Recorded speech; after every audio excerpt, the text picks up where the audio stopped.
James earns millions from internet marketing. Tim's got millions of questions. Welcome to Freedom Ocean. Now, jump on in. James Schramko, welcome back to Freedom Ocean.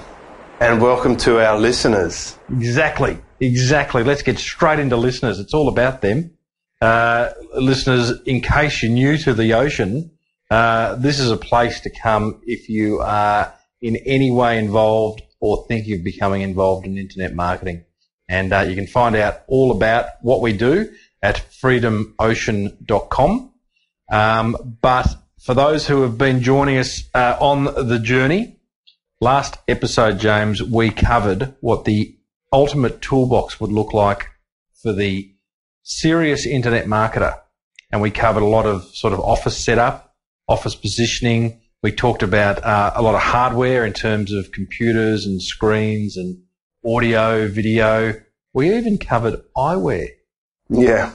And this episode, we are going to get stuck into what software we should cover. However, you, in the last episode, did have a few additional bits of hardware that you wanted to add.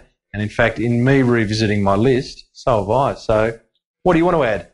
Well, I wanted to say thanks to Simon Johnson for putting me onto the Gunners, because as soon as he posted it to Facebook, I needed a pair. Right.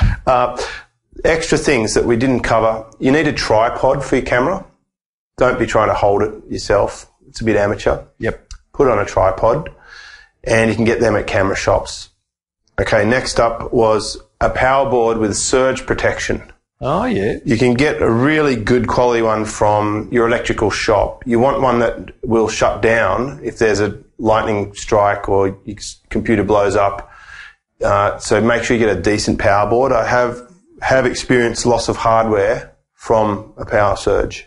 Right. Next up is one black book. I think every lab should have a black book. That was one I left off. Yeah, you've got to have a black book, and that's where you put your little secret codes or notes or redirect links. I just think one black book and one pen is One about... pen. Yeah, one pen. Okay. Preferably a gift pen from your amazing team. Engraved. Would be good. I'll go as far as to say my little black book, I do love, and I don't know how to pronounce this, but I'll say Moleskine or Moleskine.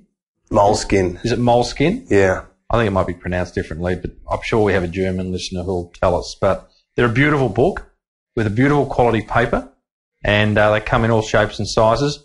Not sure. I have one shop down where I live that sells them. They're not the easiest book to come across. Yeah, I have a leather-bound book with a little strap that you wrap around it. Oh, look at you. Old school. Hey, old school. That's beautiful. But yeah, it is great. And you do become attached to those books, and generally they're a good little thing to jot down ideas. People say use Evernote and things like that, but I must say I do love having somewhere to just scribble down something. And yeah, I mean, you definitely need Evernote, but the black book is just that, last physical thing that is still good for the office. Yeah, too true.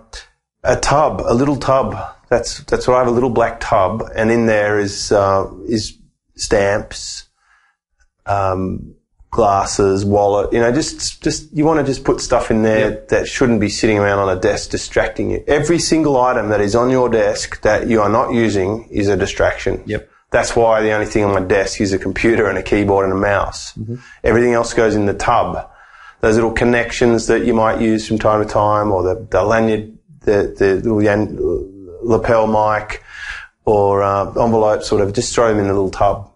I got just also I bought it at the Apple shop the other day, and I can't remember the brand name, but they're sort of like little cable it's a cable management system, and effectively they're just little plastic discs. Yeah. And it allows you to just slot your cables in there and holds them out the front, so you're not the whole time scooting around the back of the computer looking for, the USB cable for your mouse or your video or your... Well, if you have an iMac, you really don't have many cables.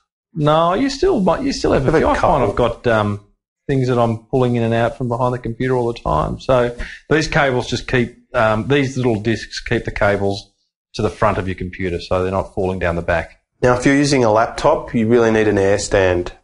Yeah.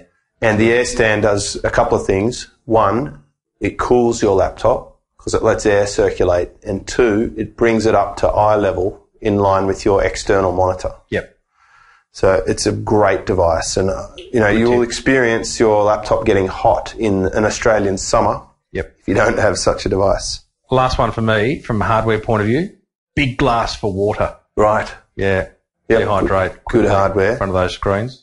Let's get stuck into software, James. Oh, I've got one more. Oh, have you? Yeah. I see in the last show you said you had 3, and I reckon we've added about 6. Because if you'd let me do it in the show, there would have been 3, but I've had time to think. All my fault. The other one is an attractive-looking stool for filming. Right. You can stay in one spot without shuffling around, doing the old burn the hole in the floor amateur dance that a lot of people do when they're trying to do videos. If you get a nice, good-looking stool, you put that in front of your green screen, then you're in one place, and now you can focus on your face and in your arm movements. Okay. So it's sort of a semi-pro way to go about it. That is the thinking man's tip of the day. All right. We get stuck into software because there's a bit to cover here. Now, as we said in the last show... Oh, wait, hang on. I'm just kidding. No, you don't, you dare. As we said in the last show, there is the potential here to race to every new shiny object. And the purpose of this list that we're offering is to just focus on the things that, from our point of view, work for us and not to overburden yourself with a whole lot of stuff that is going to end up in the bottom drawer. So, software, James, I'll bounce the ball by saying 1Password. Yeah, that's a good start. Good start, isn't it? Great start. For listeners who don't know what that is, maybe have a think about what you're doing at the moment, which is every time you're going to a website for which requires a password, you are having to remember your username and password, type it in if you haven't got autofill activated.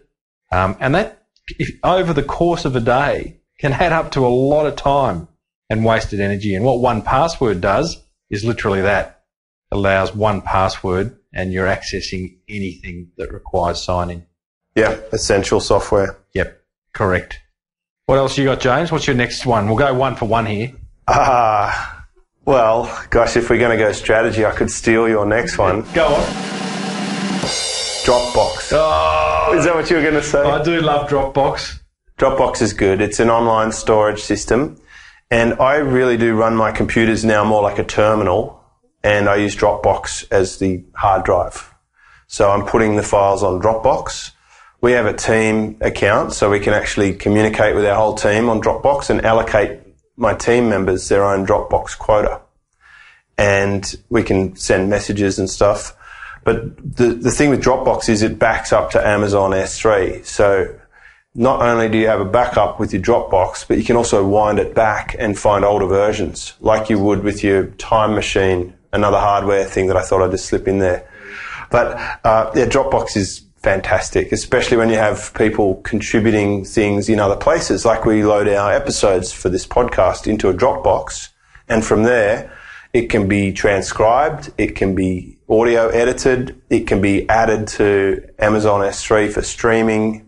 And, so there's about 5 people using that Dropbox. There is massive power in Dropbox. And, I think I haven't had a look recently, but I think the first 2 gig is free. So it's a free sign up and 2 gig for free in terms of storage space. And I think it's like 25 gig a month, 25 gig storage for $9.95 a month or something. It's fantastic. And, I couldn't live without it. In fact, I spent the weekend just gone, really cleaning up my Dropbox and moving a lot of stuff that I had sitting on my desktop into my Dropbox. So accessible anywhere. It's good stuff. Excellent. Okay, well, you've knocked me out for Dropbox, so I'll go with ScreenFlow. Oh. Do you love your ScreenFlow? Love my ScreenFlow. Yeah. Okay, so what we're talking about here, listeners, is a wonderful piece of software, which I think, it's a Mac-only piece of software. If you do happen to have one of those other machines, you'll need to buy Camtasia, but ScreenFlow's $79, and it allows you to capture whatever is happening on your screen and whatever audio you want to, anything you're saying as well. So it's a wonderful way. Well, it's an incredible way of creating product. It's an incredible way of providing instructions and feedback to your team.